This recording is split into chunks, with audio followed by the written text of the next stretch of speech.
The ambition to manufacture biology finds its most visceral and immediate application not in the resurrection of the ancient dead, but in the preservation of the dying living.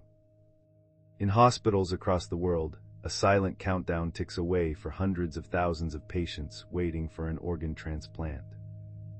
The human body, for all its resilience, is a machine of finite durability. Hearts fail, kidneys wither, livers succumb to fibrosis. The demand for replacement parts vastly outstrips the supply, a tragic arithmetic that has persisted for decades. But within the precise gene editing capabilities of CRISPR, a solution has begun to take shape, one that involves looking beyond our own species to the physiology of the pig.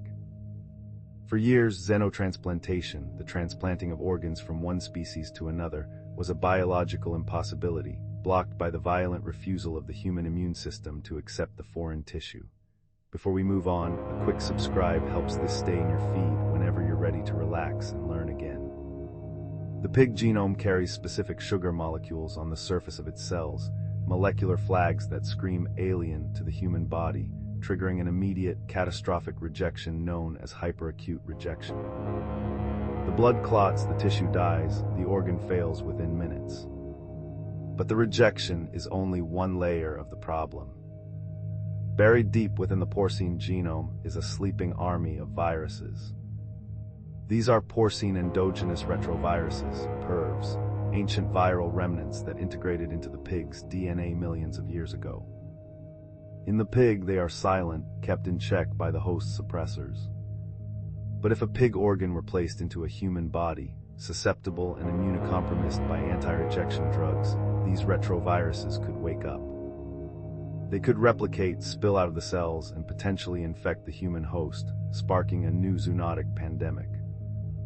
For decades, this risk rendered xenotransplantation a non-starter.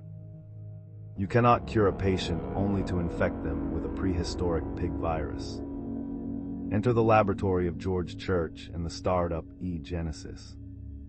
In a display of raw editing power that stunned the scientific world in 2017, they used CRISPR-Cas9 not to make a single cut, but to make 62 simultaneous cuts in the pig genome. They targeted the PAL gene, a sequence essential for the replication of the retroviruses. In a single stroke, they inactivated every single copy of the PERV virus within the pig cells. It was a feat of genomic carpet bombing, proving that CRISPR could be multiplexed on a massive scale without shredding the genome into instability. Following this, they layered on further edits, deleting the genes responsible for the sugar molecules that trigger immune rejection and pasting in human genes that regulate blood clotting and inflammation. The result was a humanized pig cell, a biological chimera designed to be invisible to the human immune system.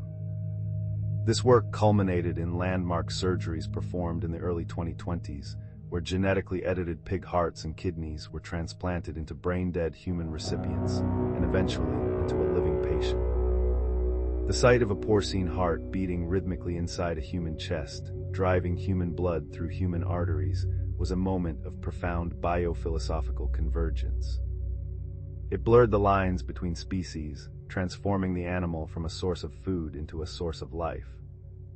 It signaled a future where organs are not harvested from the tragedy of traffic accidents, but grown on demand in clean, high-welfare facilities, perfected by the editor's pen. While CRISPR was rewriting the macroscopic landscape of organ transplantation, it was simultaneously undergoing a miniaturization of purpose, turning its attention to the invisible world of diagnostics. The same mechanism that allows Cas9 to find a gene can be tuned to find a pathogen. This realization gave birth to a new class of CRISPR systems, most notably Cas12 and Cas13. Unlike Cas9, which cuts once and stops, these enzymes possess a peculiar property known as collateral cleavage. When Cas13 finds its target RNA, say, a snippet of the genetic code of the SARS-CoV-2 virus or the malaria parasite, it becomes hyperactive. It snaps shut on the target, but then it continues to cut, shredding any RNA molecule that happens to be nearby. To the team at the Broad Institute, led by Feng Zhang, this frenzy was not a bug, it was a signal. They designed a system called Sherlock, specific high-sensitivity enzymatic reporter unlocking. They added a reporter molecule to the reaction, a short piece of synthetic RNA connecting a fluorescent molecule to a quencher molecule that keeps it dark. When the Cas13 finds the virus, it activates and begins its collateral shredding. In the process, it slices the reporter RNA, severing the link between the fluorescence and the quencher. Suddenly, the solution glows. It is a molecular flare. This technology democratizes diagnostics. It does not require the expensive thermal cycling of a PCR machine. It can be run on a paper strip at room temperature in a village clinic or a field hospital. It transforms the search for disease from a laboratory ordeal into a simple color change reaction, providing a real-time radar for the biological threats that constantly circle our species. Yet, whether the goal is editing a genome or detecting a virus, the central challenge of the CRISPR revolution remains the problem of delivery. The most elegant gene editor is useless if it cannot reach the nucleus of the target cell. In a test tube, the components float freely, bumping into DNA by diffusion. In the human body, they face a gauntlet of defenses: enzymes in the blood that degrade foreign RNA, filtration by the kidneys, sequestration by the liver, and the impenetrable fortress of the cell membrane itself. The solution to this logistical nightmare has come from the convergence of gene editing with nanotechnology, specifically in the form of lipid nanoparticles, LNPs. These are not mere bubbles of fat. They are sophisticated, multi-layered delivery vehicles engineered to navigate the biological terrain. An LNP is composed of ionizable lipids, molecules that are neutral in the bloodstream, allowing them to circulate without attracting the immune system's attention, but which become positively charged once they are swallowed by a cell. This charge switching capability is the key. When a cell encounters an LNP, it pulls it inside via a process called endocytosis, trapping the particle in a bubble of membrane called an endosome. This is the cell's holding cell, a place where intruders are typically broken down by acid. But as the endosome acidifies, the ionizable lipids on the LNP surface become positive. They interact with the negatively charged endosomal membrane, destabilizing it and tearing a hole in the wall. This is the endosomal escape. The CRISPR payload, the Cas9 protein, and the guide RNA slips through the breach and into the cytoplasm, free at last to hunt for the nucleus. The development of these nanoparticles, accelerated by the global push for mRNA vaccines, has provided the rockets needed to carry the warheads of gene editing. We are now seeing the development of tissue-specific LNPs, particles decorated with molecular addresses that guide them specifically to the bone marrow, the lung, or the brain. It is a level of pharmacological precision that brings the concept of in vivo editing, fixing the patient from the inside out with a simple injection, within tantalizing reach. But as the technical barriers fall, the ethical landscape rises to meet us with imposing verticality. The transition from therapy to enhancement is a gradient, not a cliff. If we can use CRISPR to fix a muscle-wasting disease like Duchenne muscular dystrophy by restoring the function of the dystrophin gene, what prevents us from using the same tool to inhibit the myostatin gene in a healthy athlete? Myostatin is a natural negative regulator of muscle growth. When it is absent, as seen in the Belgian blue cattle or certain breeds of racing dogs, the result is double muscling, a massive hypertrophy of the skeletal musculature. A single edit could theoretically bestow a human with superhuman strength and endurance. Similarly, we know of genetic variants like the DEC2 mutation, which allows short sleepers to function perfectly on 4 hours of rest, or the LRP5 mutation that creates bones so dense they are nearly unbreakable. As the safety profiles of base editing and prime editing improve, the temptation to offer these upgrades, not to cure the sick but to optimize the healthy, will become intense. This is the specter of Gattaca, a future where biological inequality is encoded in the germline, where the rich can afford not just better education and nutrition for their children, but better genes. The biological divide could become the ultimate class struggle, separating humanity into the edited and the unedited, the validity of one's potential determined before birth by the depth of a parent's wallet. These questions of enhancement force us to confront the definition of the normal. In a world where we can edit out the genes for deafness, does the deaf community lose its culture? If we edit out the genes for dwarfism, do we lose a unique perspective on the human experience? Diversity is the raw material of evolution. It is the library of strategies life uses to survive in an unpredictable world. By smoothing out the rough edges of the human genome, by chasing an ideal of health and perfection, we risk homogenizing our species, reducing the genetic variants that might be our salvation in the face of a future plague or environmental shift. The wisdom of the crowd applies to genes as well. What seems like a deleterious mutation today might be a survival advantage tomorrow. The narrative of CRISPR is also deeply entwined with the geopolitical landscape.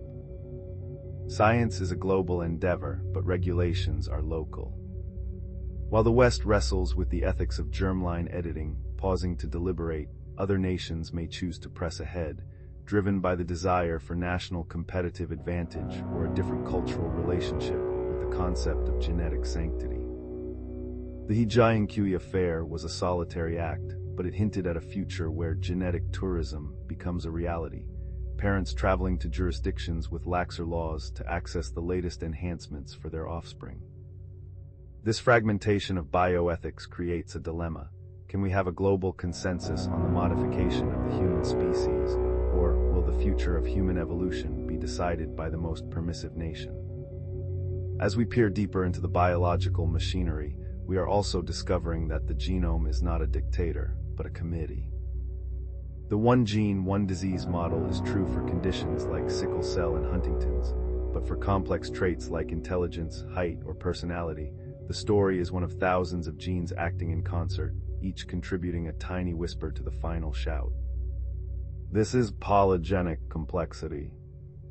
To edit intelligence, one would not simply tweak a smart gene. One would have to edit hundreds of loci simultaneously, navigating a web of interactions so dense that pulling one string might unravel the entire cloth. This complexity is a natural firewall, a biological check on our hubris. It suggests that while we may master the single gene disorders, the designer baby of science fiction, fully customized for beauty, brains, and talent, may remain a fantasy, protected by the sheer, intractable chaos of developmental biology. Yet, the revolution does not need to reach the level of the designer baby to change the world. It is happening in the quiet corners of the clinic and the field. It is the banana plant that no longer succumbs to the wilt. It is the mosquito that can no longer smell its human prey. It is the T-cell that has been stripped of its brakes, PD-1, and unleashed to hunt down a glioblastoma in the brain of a dying child. This is the CAR-T revolution, a synergy of immunotherapy and gene editing. Scientists harvest the patient's own immune cells, use CRISPR to insert a synthetic receptor that recognizes the cancer, and then edit out the genes that the tumor uses to switch the immune system off. These living drugs are returned to the patient, where they multiply and wage a microscopic war, often clearing terminal cancers that had resisted all other treatments. It is the ultimate personalization of medicine, the body healing the body, instructed by a code written in a lab. The rise of the edit is fundamentally a story about information flow. For billions of years, information flowed in one direction, from DNA to RNA to protein to function. It was a waterfall cascading down from the ancestors to the descendants. We have now built a pump. We can push information back up the stream. We can look at a function we desire, say, drought resistance or viral immunity, and write the corresponding DNA to achieve it. We have closed the loop. We have made the biosphere ride right. In this new reality, the role of the scientist transforms into that of a curator. The databases of genetic sequences, GenBank, UniProt, are the new libraries of Alexandria. They hold the genetic solutions to problems we haven't even encountered yet. Somewhere in the genome of a deep-sea vent tube worm is the code for an enzyme that works at high pressure and temperature. Somewhere in the genome of a tardigrade is the secret to surviving radiation and desiccation. CRISPR is the tool that allows us to cut these paragraphs out of nature's encyclopedia and paste them into our own stories. It is a process of combinatorial creativity, mixing and matching the adaptations of the planetary biosphere to build a more resilient future. But as we write these new stories, we must listen to the silence between the words. We must remember that a gene does not exist in a vacuum. It exists in a cell, which exists in an organism, which exists in an ecosystem. The law of unintended consequences is the only absolute law in biology. An edit to save a crop might starve a pollinator. An edit to cure a disease might open the door to a new pathogen. The practice of calm science is not just a stylistic choice, it is a methodological necessity. We must move slowly. We must observe. We must respect the intricate, trembling web of life that sustains us, even as we reach out to mend it.